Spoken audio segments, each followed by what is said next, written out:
علامہ سعد رضوی صاحب کی مقبولیت بڑھتی جا رہی ہے، انجینئر مرزا جیلمی صاحب کے سوالات بھی بڑھتے جا رہے ہیں. وہ کہتے ہیں کہ ان کا یہ موقف ہے کہ عمر فاروق رضی اللہ تعالیٰ عنہ سے سوال کی ایک کر سکتا ہے بندہ، تو کیوں نہ ہو کہ سعد رضوی بھائی سے بھی سوال کیا جائے کہ اتنی پروٹوکول، اتنی گاڑیاں، یا اس کے والے سے ایک آپ ذرا ان کے فالورڈز کو بھی اور انجینئر مرزا جیلمی صاحب کو بھی ایک ذرا رپلائی کر دیجیے گا پلیز. دیکھیں، میں نہیں سمجھتا کہ ایسی باتوں کا کوئی جواب ہوتا ہے. آپ ذاتی حیثیت میں میرے پاس آئے ہیں. جی بالکل. کتنے پروٹوکول سے گزر کے ہیں. میں نے آپ کی صادق سے، آپ میرے پاس عام صفوں میں بیٹھ کے آپ لوگوں کے ساتھ نماز پڑھتے ہیں، نہ کوئی آس پاس گارڈ تھے نہ کچھ تھا. وہ آپ کو کسی نے روکا ہے آج؟ نہ کسی نے نہیں روکا. صرف یہ احباب اس لیے کھڑے ہیں کہ باری باری لوگ آئیں. جی ترتیب آئے. کسی کے پاس ویپن بھی نہیں دیکھا ہے. نہیں، جس کے دل میں محبت رسول موجود ہو نا، اور جس کے دل میں ایمان موجود ہو، مومن کا سب سے بڑا ہتھیار اس کی دعا ہے. یہ تو مطلب چھوڑے ویپنس کی کیا ضرورت ہے، ہماری باتیں ہی ہیں لوگوں کے لیے شعلہ ہے. جب سعد بھائی حاکم بن جائیں گے، حکومت کریں گے. نہیں، سعد بھائی کبھی حاکم نہیں بنیں گے.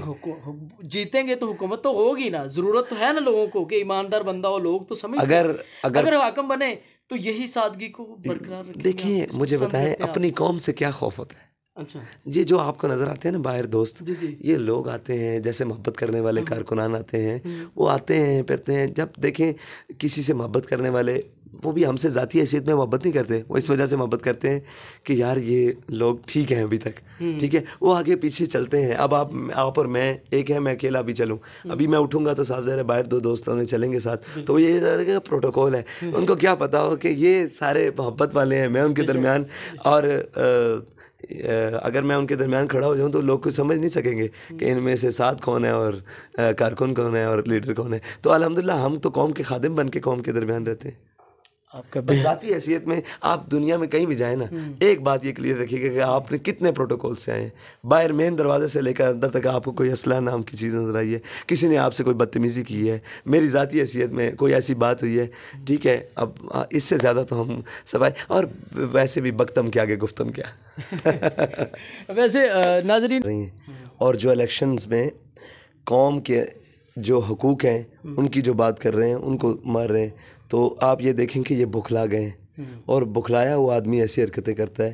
کہتے تو یہ ہمیں شدت پسند ہیں. آپ بتائیں ہمارے کارکن نے ابھی تک کسی کو تھپڑ بھی لگایا ہے، کسی کو بات کی ہے، کسی کو کمپین کے دوران کوئی بھی ایسی بات ہوئی ہے؟ نہیں ہوئی کسی نے. ہم تو محبت اور پیار سے کہہ رہے ہیں کہ آپ کو سیدھا اور صاف راستہ دکھا رہے ہیں. ہاں، اگر آپ کے حقوق کی کوئی بات کرے اور آپ اس کو گولیاں ماریں گے تو وہ قوم اور وہ جناب قوموں کے نام و نشان مٹ جاتے ہوتے ہیں جو حق اور سچ کا راستہ چھوڑ کر جھوٹوں کی طرفدار بنتے ہیں.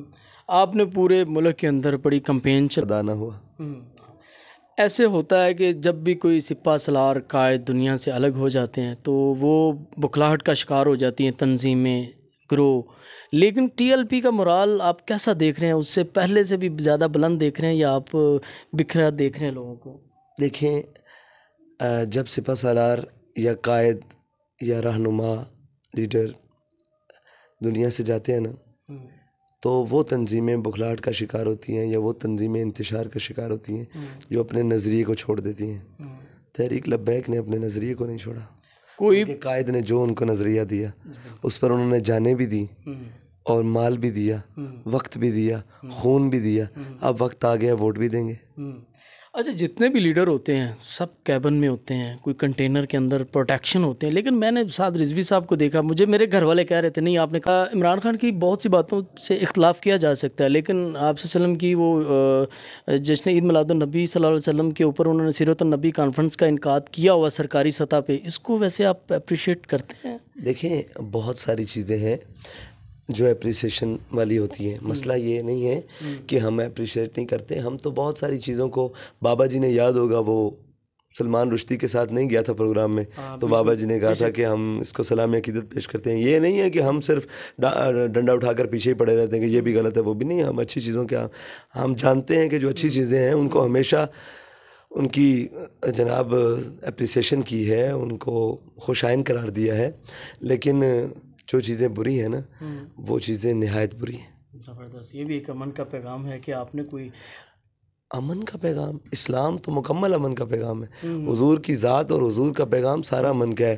امام الانبیاء صلی اللہ تعالیٰ علیہ وسلم کا دین الف لام میم سے لے کر الحمد سے لے کر والناس تک سارا ہی امن ہے. اگر اسلام حکم دیتا ہے جہاد کا تو وہ بھی امن ہے. اگر اسلام حکم دیتا ہے زکوٰۃ کا تو وہ بھی امن ہے. اگر اسلام حکم دیتا ہے حج کا تو وہ بھی امن ہے. اسلام حکم دیتا ہے قربانی کا تو وہ بھی امن ہے. اسلام حکم دیتا ہے نماز کا تو وہ بھی امن ہے. اسلام حکم دیتا ہے قتال کا تو وہ بھی امن ہے. اسلام مکمل امن ہے. لیکن کس طرح امن ہے؟ ہاں، حضرت بلال کو مارا جا رہا ہو تو پھر اسلام کا جہاد امن ہے. اور حضرت بلال کعبے کی چھت پر ہوں اور حضور اہل مکہ کو معاف کر دیں تو اس کا نام امن ہے. یعنی کہ ایک ایسی بھی کنڈیشن آ جاتی جہاں جہاد واجب ہو جاتا ہے، جہاد امن بن جاتا ہے. جہاد ہی امن ہوتا ہے. اسلام کے لیے امن جو ہے نا وہ جہاد ہی ہے. یہ یاد رکھیے گا. یہ تو آپ کیا لڑائی کو انتشار سمجھتے ہیں؟ لڑائی کو تو زیادہ تر انتشار ہی سمجھا جاتا ہے نا. بالکل جہاد انتشار نہیں ہے، قتال انتشار نہیں ہے. اللہ اور اس کے رسول کے کے احکام کے لیے اور اس کے دین کے لیے لڑنا یہ انتشار نہیں ہے. یہ اللہ اور اس کا رسول کا حکم ہے. اور اللہ کا حکم کبھی بھی انتشار کا حکم نہیں ہو سکتا.